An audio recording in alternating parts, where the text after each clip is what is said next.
The threat of strike action looms over Jersey. Manual staff at the Department of Infrastructure, gardeners and cleaners in the main, fear for their jobs, and with good reason. The minister hasn't hidden his intention to downsize his department's workforce. So far, though, the details have been perhaps fuzzy. Last night, politicians from Reform Jersey invoked a centuries-old Jersey law to force a parish hall assembly in St Helier to discuss some of these cuts.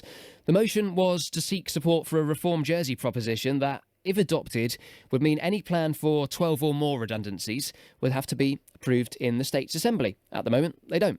Deputy Sam Mézec is from Reform Jersey. He's here now with Infrastructure Minister Deputy Noel. Morning to you both. Good morning. Deputy Mézec, first of all, you advertised this meeting last night as a Save Our Jobs meeting, a meeting organised by politicians against the cuts, attended by people against the cuts, with a vote to make large cuts harder to bring about. The outcome, I think most people would say pretty predictable.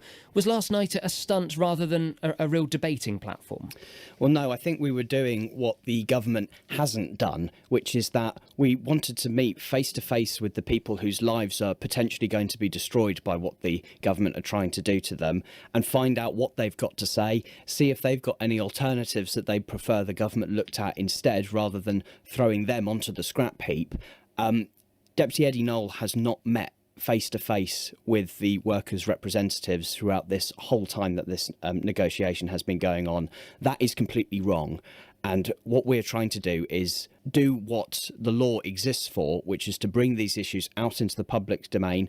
Anybody can go to a parish assembly, but few rarely do. This was a very, very well-attended parish assembly, and it's meant to be democracy in action, and we want to do this a lot more often so that ordinary people can actually have their say, because underlying all of this is the fact that we have a completely dishonest government system which is pursuing a whole package of austerity measures in the States, none of which they ever managed to get a public mandate in any general election. So it's about trying to salvage what we can out of an incredibly undemocratic situation. We'll give the Minister a chance to respond to some of that in a moment, but I just want to talk a bit about last night's meeting. Just how passionate was the strength of feeling in the room last night? Well, incredibly passionate. Some of these people are incredibly desperate. They're people, ordinary working people. They've got mortgages, they've got families, they've got livelihoods, and all of it is at risk. And it's at risk because of a cause which they believe is not justifiable, hasn't been thought out properly, and most importantly, they've not been consulted about it at all, and there's been no opportunity to express any meaningful alternatives. So people are pretty angry about this, and I think they've got a good reason. Yeah, let's speak to the Minister. How do you respond to some of the accusations that you haven't spoken to those who may well be losing their jobs in the near future? I've spoken to many people since my tenure at the Department of Infrastructure, and prior to that, when it was TTS. On Monday, I do quarterly visits throughout the structure.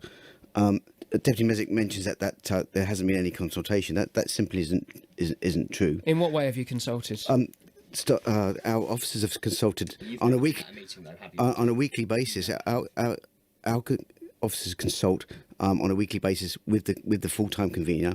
They consult on a monthly basis with all of the unions involved, and they, as the service reviews have progressed, they've moved on to consulting with the individual employees that are affected. Should you have consulted further with your fellow politicians and brought, dozens of jobs are at risk here, brought this to the states to approve? We've had this debate. We had this debate back in September last year when we had the first round of the MTFP debate in September.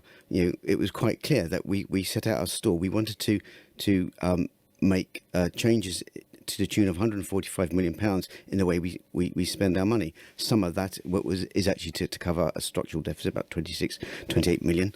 If you round it up to 30, 55 million of that was to cover depreciation.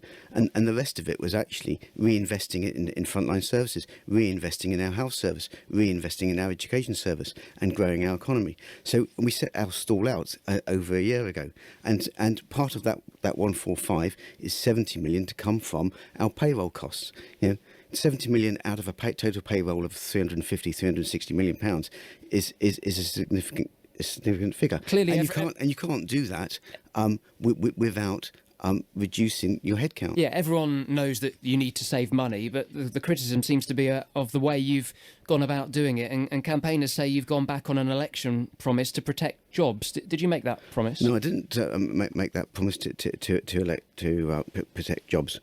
What we did do is, and what we have done is actually follow the full and correct process and procedures that agreed in advance with the unions. We're not doing anything untoward here. We're being a responsible employer.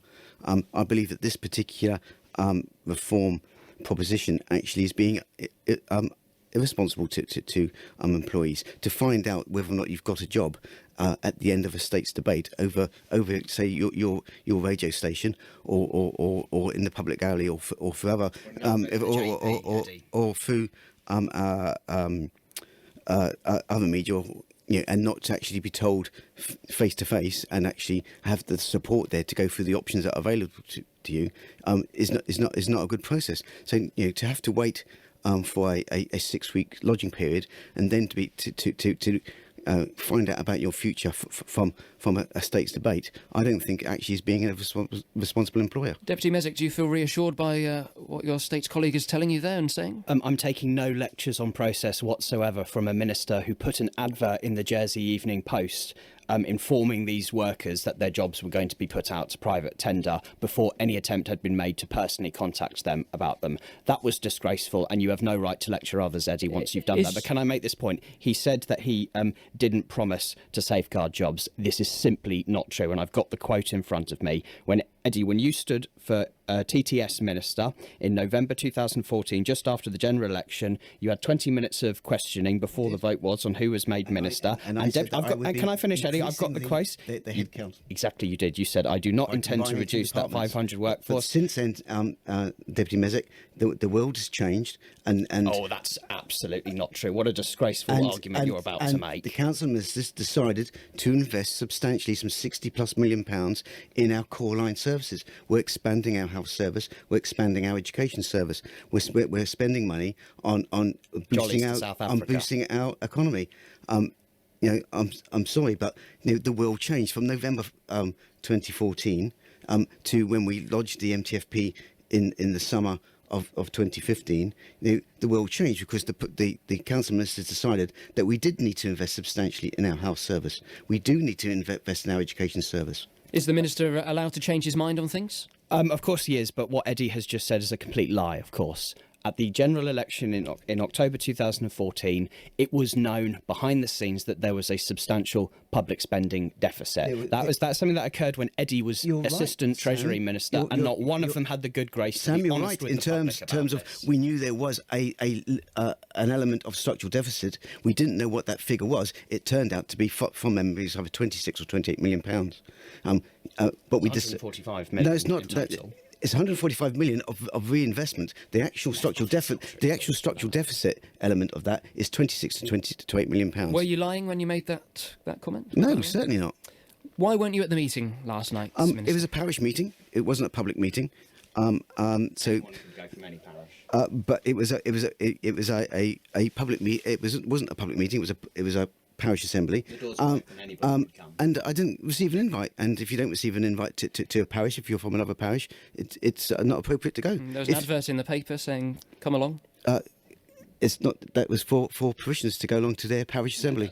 Did you send someone on your behalf? You should have held a public meeting, not a parish meeting. You chose as a party to invoke an old law, which is fine. So you called a parish assembly. You did not call a public meeting. Minister, did you send someone on your behalf? No, we didn't. What do you make of what you've heard this morning on the radio about this message? Well, there's a clear message from the 50 that were able to vote, all of them voting the way, saying that they want decisions such as this, more than 12 redundancies at a time, to go through the states. As your report's already said this morning, that it was effectively a self-selecting. Very respectful for those that attended, but at the end of the day, is it appropriate to find out that you're either going to keep your job or to lose your job by listening to the radio or some other means? We've gone down a process. We've been open and transparent with our staff, and we continue to negotiate with them, and we continue to listen to them, and we have changed our plans from the consultation that we've done with individual members. and we have changed our ideas because they have come. The people at the coalface do know what they're talking about, and they do know how to improve services, and we've listened to that. We've spoken to the union Unite. They're questioning why all of this is taking so long. Why is it taking so long? Well, one of the reasons is because of the process that's been agreed with the union. And that's why it's taking time, and the extensive consultation that you have to do with individual employees that are going to be affected. The union now has a mandate to call for a strike if they can't agree with the department. Deputy Mézec, would you support strike action if the union does go down that line? I don't want any strike to happen because it means that the public will be inconvenienced. If it happens at a bad time when there's particular bad weather and infrastructure is damaged and we need it fixed as quickly as possible, it can be very, very disruptive. However, I am not going to criticise a single worker that feels like, because of the way that Deputy Noel and his department have conducted themselves, that they believe that the only way that they can force him round a table is to take industrial action. I simply can't blame people for doing that because it's their livelihood at stake. Listeners won't be able to see this, but I'm handing Eddie a piece of paper that's got a phone number on it. That's the phone number, Eddie, of the union's regional officer in the island. You can call him anytime, get round a table, and you have the power to stop any strike from happening. They want to meet you face to face because they think that the negotiations you've had so far have been a complete waste of time. Get round the table, Eddie. It's in your power. You've got the phone number. I'll even walk you down to the office myself if you need me to. Will you do that, Minister? Will you pledge to go and get round the table on this? At the appropriate time, but I am not the employer. The Department for Infrastructure is not the employer. But you the decide employer policy, is, Eddie. the employer is the State's Employment Board, and there is agreed lines of communication between the employer and the employees via the want to unions. meet you. That's fine. Nick knows know my number as well, and so he can contact me. I'm quite happy to meet with them, but the process is the process, and if we if we as the employer or as a political representative of the employer goes outside that process, we will be criticised by the union. So No, you won't. They want to see you. we They are won't playing it by the rules, and for the union to say that they're disappointed that it's taken so long, for them to support a proposition that adds another 6 to 7 weeks to that process is quite surprising. Thank you both for coming in this morning. We could sit here all hour and discuss, but plenty of other stories to get to. Thanks for coming on this morning. Deputies Eddie Noel and Sam Mézec joining us live on Good Morning Jersey here in the studio, debating the issues from very different points of view, I think it's fair to say. 19 minutes after 8 o'clock is the time.